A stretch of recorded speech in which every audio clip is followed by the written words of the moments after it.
construit il y a 6 ans. Le prince Al-Walid, qui en est à son 4e mariage, vit ici avec sa fille de 21 ans et son fils de 23 ans. À chacun son bâtiment.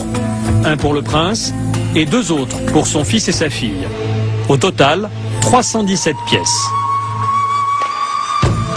La visite commence par les jardins, dessinés par le prince lui-même.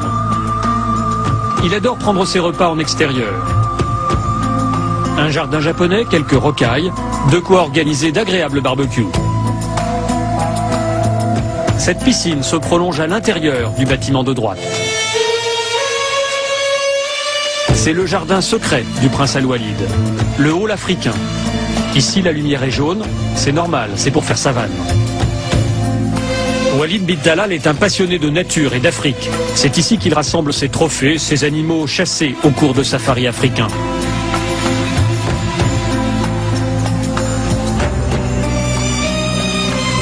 La visite continue par des couloirs souterrains.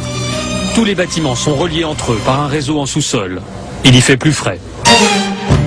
Et voici le complexe sportif privé du prince. Il s'y rend tous les soirs pour nager dans cette piscine. Il peut y faire des longueurs de 30 mètres ou se lancer de son plongeoir de 5 mètres.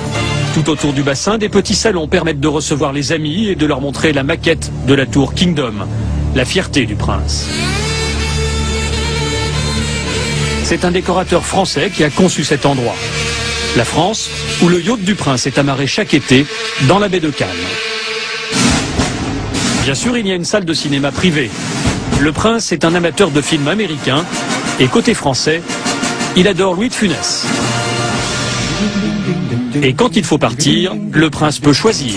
Il change de voiture tous les jours. Des 4x4 qu'il possède chaque fois en double exemplaire, un pour lui et un pour ses gardes du corps.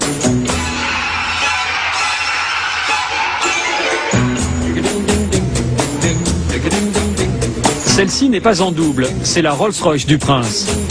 Surprise, ces 2 petites voitures coréennes, le prince est actionnaire de cette marque.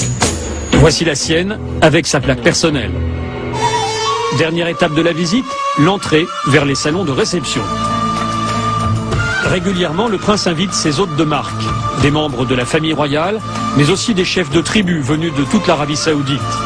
Et ce qui se dit dans ces salons a de bonnes chances de remonter jusqu'aux oreilles du roi. Notre visite s'arrête là. Le prince ne nous a pas laissé filmer ses appartements privés.